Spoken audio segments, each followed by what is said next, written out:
আদিবাসী মহিলাদের সাথে হাতে হাত ধরে বাজনার তালে পায়ে পা মেলালেন হুগলির সাংসদ রচনা বন্দ্যোপাধ্যায়।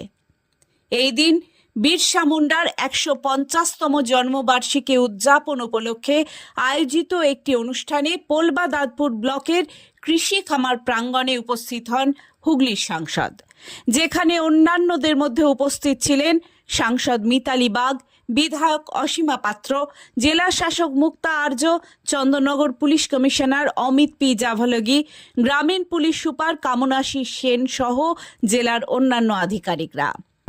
আজকে মূলত আসার দুটো কারণ। প্রথম কারণ ছিল আজকে দিদির যেটা উনি উদ্বোধন করলেন, বিরসা মুন্ডার আজকে ১৫০তম শতবার্ষিকী আমরা এখানে উদযাপন করলাম, সেটাই শ্রদ্ধা জ্ঞাপন করার জন্য আসা। এবং দ্বিতীয়ত আজকে আমার বিশাল বড় একটা মিটিং ছিল ডিএম অফিসে, এবং সেখানে আমার হুগলি জেলার কর্মকাণ্ড নিয়ে আলোচনার অনেক বিষয় ছিল, সেগুলো নিয়ে আমাদের কথাবার্তা ছিল। অনেক কিছু করার আছে আগামী দিনে, সেগুলো নিয়ে আলোচনা হওয়ার ছিল।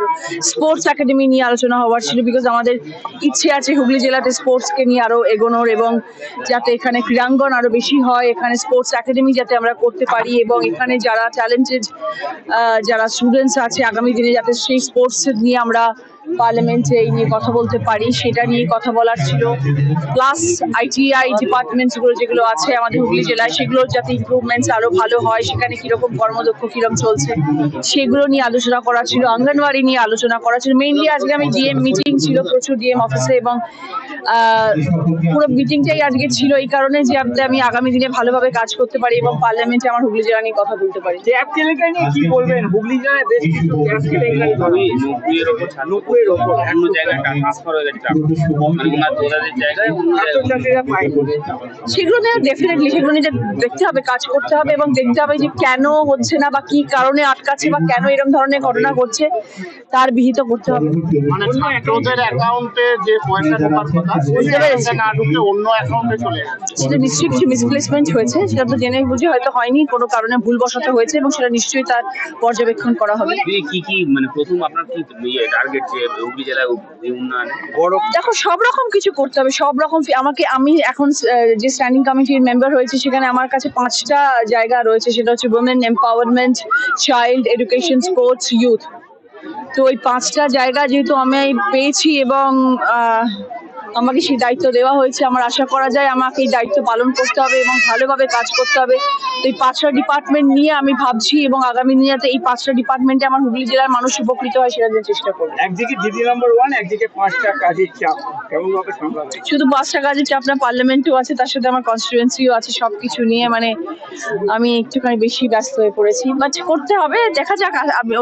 Slow and steady wins the race কথাতেই আছে। গড়বড় করবো না, ধীরে সুস্থে কাজ করতে হবে। শিখছি প্রতিনিয়ত, জ্ঞান অর্জন করছি প্রতিনিয়ত, এবং চিন্তা ভাবনা করে কাজ করতে হবে।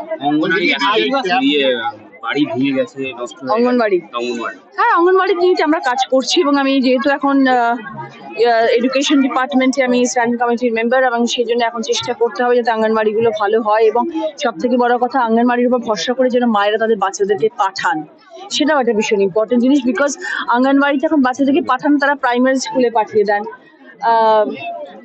গভর্নমেন্ট স্কুলে পাঠান না, কিন্তু সেটা যে আমাদের অঙ্গনবাড়িও যে এখন at per with primary school, সেই জায়গাটায় আমাদের পৌঁছতে হবে। সেইটা আমার লক্ষ্য, যে আমাদের অঙ্গনবাড়ি যেন ছোট হয়ে না থাকে। অঙ্গনবাড়ি এখন প্রাইমারি স্কুলের পর্যায়ে যাতে লেভেলে আসতে পারে, এবং সেখানে যেন বাচ্চারা ভালো থাকে, তাদের জন্য যে মিলটা দেওয়া হচ্ছে সেই মিলটা যেন ভালো হয়, সেই দিকগুলো আমাদের কাজ হচ্ছে এখন আগামী দিনে দেখা, এবং সেই অনুযায়ী যেন সেই স্ট্যান্ডার্ড মেনটেন করে আমরা অঙ্গনবাড়িকে তুলে ধরতে পারি হুগলি জেলার সামনে। অনেক জিনিস নিয়ে তারা বলতেই থাকবে, তাদের কাজ বলা, লোগো কা কাম হ্যাঁ कहना, লোক তো কুছ ভি কহেंगे। এই ট্যাপ কেলেঙ্কারিতে বর্ধমান পুলিশ তৃণমূলের SC/ST সেলের এক নেতার ছেলেকে গ্রেফতার করেছে, কি বলবেন? এটা নিয়ে আমার কোনো মন্তব্য নেই।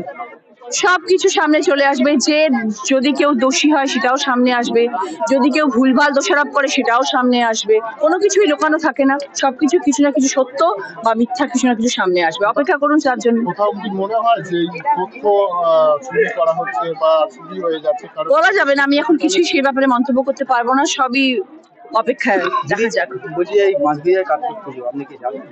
আজকে আমার অনেক ভদ্রেশ্বর ওখানে তোমার ছট পুজোর উপলক্ষে, তো একদিনে এতগুলো হবে না, তো একটা একটা করে হবে আর কি। এখন জগদ্ধাত্রী পুজো 3টে জায়গায় গেছি, সব জায়গায় যাওয়া সহজ। চন্দননগর যাওয়া হয়নি, চন্দননগর পরের বছর যাবো, 1 দিন না 3 দিন গিয়ে থাকবো ওখানে। আর অন্যান্য জায়গায় এবারে যাওয়া হয়েছে, চন্দননগর তাই জন্য আজকে যাচ্ছি ভদ্রেশ্বর।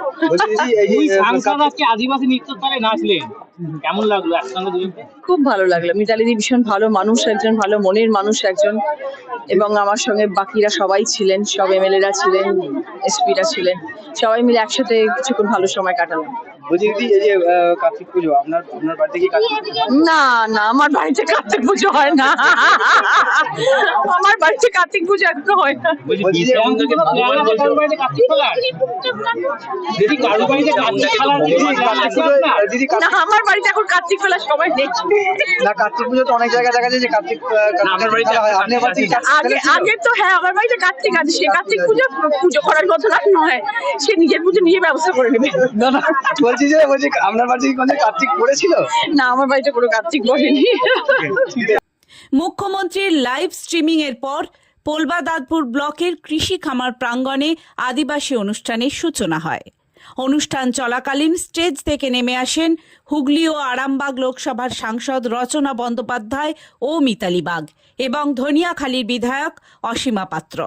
এরপর দুই সাংসদ ও বিধায়ক মিলে আদিবাসী মহিলাদের সাথে হাতে হাত মিলিয়ে আদিবাসী বাজনার তালে তালে পা মেলালেন।